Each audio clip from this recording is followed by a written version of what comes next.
السلام عليكم ورحمة الله وبركاته، ازيكم يا جماعة عاملين إيه؟ يا رب تكونوا بخير وفي أحسن حال. الرسول عليه الصلاة والسلام بيقول إن خير متاع الدنيا الزوجة الصالحة. طيب إيه هي مميزات الزوجة الصالحة؟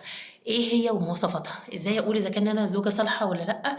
ولو في شوية حاجات ناقصاني فأحاول أعملها وأغيّر من نفسي عشان فعلًا أكون زوجة صالحة. معنى إن أنا زوجة صالحة معنى إن أنا باتعامل كويس جدًا مع جوزي عشان أنا زوجة صالحة، فبالتالي إن شاء الله بإذن الله مشاكلنا هتقل، وحتى لو في مشاكل برضه إن شاء الله بإذن الله هنحلها وبمنتهى السهولة. إيه بقى هي مواصفات الزوجة الصالحة؟ هي اللي بتجمع بين الدين وبين الخلق الحسن. طيب يبقى تعالوا بقى نقولهم واحدة واحدة. أول حاجة الدين والخلق، لازم تكون على دين، دينها كويس وبتعرف ربنا وبتتقي ربنا في زوجها وفي بيتها وفي أولادها. يكون سيرتها كويسة وتتقبل النصيحة، لازم تكون بتتقبل النصيحة. لو أنتِ ما بتتقبليش النصيحة حاولي تغيّري من نفسِك وتتقبلي النصيحة.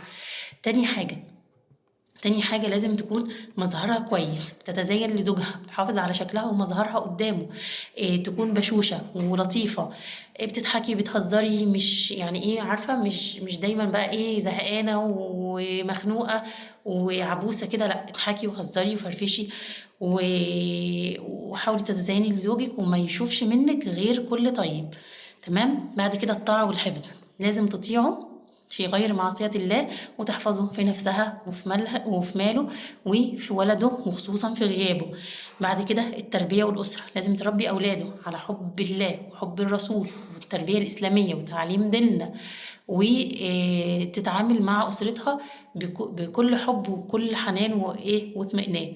بعد كده العلاقة الزوجية، في العلاقة الزوجية لازم تكون ودودة لجوزها، بتتعامل معاه كويس، لازم تكون غيورة عليه بس في حدود المعقول، مش الغيرة اللي تخنق زي ما بنقول.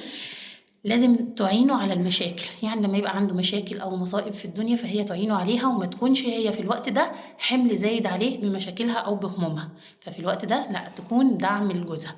بعد كده التعامل بقى معاه، بتتعامل معاه إزاي؟ لو غضبك تكون حليمة، تهدى كده وما تحاولش يعني تستسلم لغضبها وتتكلم بالراحة، ولو ضحكت بتتبسم، وبتعرف تصنع أشيائها بإتقان وتكون إيه، شاطرة في شغل بيتها وشاطرة في كل حاجة هي بتعملها.